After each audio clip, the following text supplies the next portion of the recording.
Hello, this is me again. Stop because the blurring of the camera doesn't allow for good filming.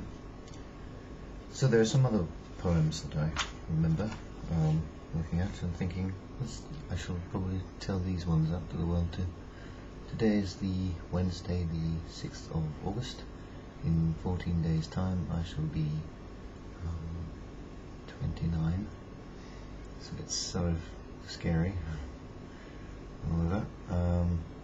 Had a fairly good day, and just going to do this more poems and just to explain them. My brain swims empty and light. These are from the group at Louis Stevenson. There you go. It's a wonderful looking book with landscapes or something.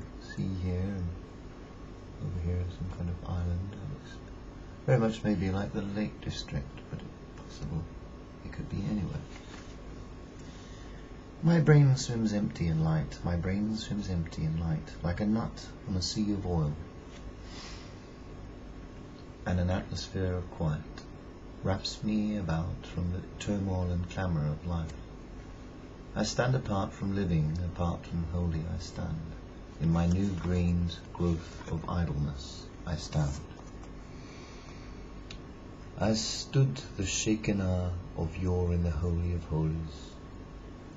I walk the streets smoking my pipe, and I love the dallying shop girl that leans with round stern to look at the fashions, and I hate the bustling citizen. I actually hate the bustling citizen, the person who's always making sure the rat race exists. This is my interlude between poem recitings. And the eager and hurrying man of affairs I hate, because he bears his intolerance writ on his face. And every movement and word of him tells me how much he hates me. I love night in the city, the lighted streets, and the swinging gait of harlots. I love cool pale morning in the empty by-streets, with only here and there a female figure, a slavey with lifted dress and the key in her hand, a girl or two at a play in a corner of wasteland, tumbling and showing their legs and crying out to me loosely. This poem talks about the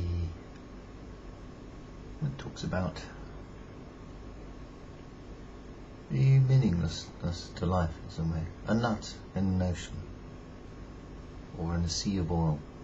Well, you see a nut in an oil, you think, although that nut has a bit of energy and life to it, it isn't like the life of a being, of a conscious being, a thing with thoughts.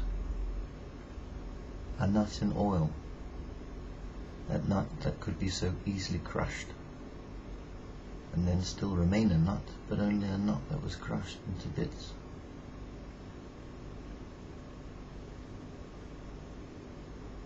And yet somehow there's something quite, and here's it explained, wraps me about from the turmoil and clamour of life. Something quite settling in the sense of something that doesn't have a consciousness, that something so simple as a nut in oil could just be quite satisfying. And yet only for a very short time, depending on the intelligence level of the being who watches that nut.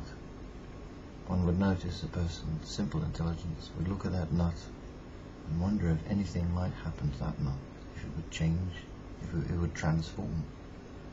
But yet a nut is not a seed, and so it doesn't grow into anything more than being what it is.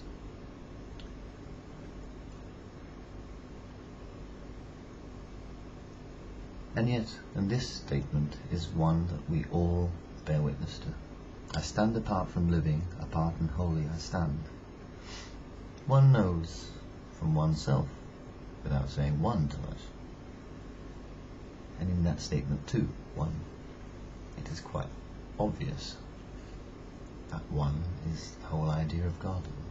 Godness in the sense of all beings within. We all of all our oneness.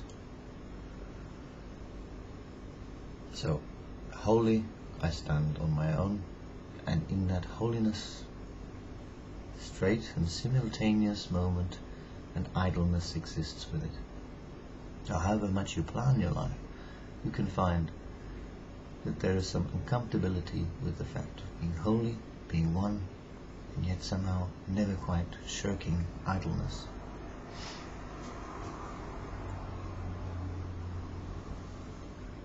So, when you read about the smoking pipe, you think, is the guy smoking a pipe? Is he smoking crack? Is he smoking? What is he smoking? And the imagination runs riot, allowing you to think and know and have the possibilities of any sort, depending on the mannerisms of your own circumstance or person. A little bit depending on what you wish, what you want to know. A bustling citizen. Now, in this sentence, we notice that a citizen on his own cannot create any bustle, sensation. It has to be a whole number of people who would allow for the word bustling to have proper meaning. And that's why I like poems, because they can allow for wrong grammatical statements to exist, and yet somehow you are allowed to actually enjoy that and take it for what it is. It's a poem. The poem will make the mind work hard. When people read poetry, they want their minds to work, and having something wrong, an error in there, creates a wish for a being to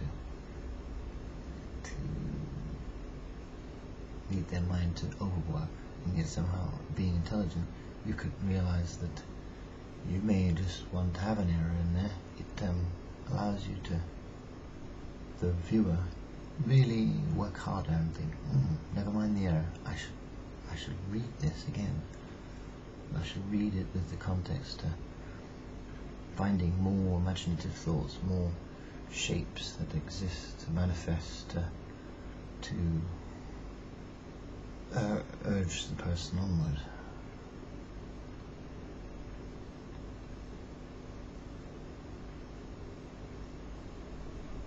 And then there's this beautiful bit where the brain may be pushed back into activity.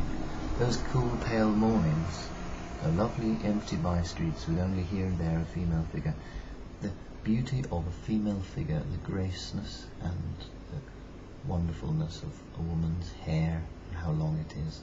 The lone figure would be best a woman in this poem, as she is whole, she is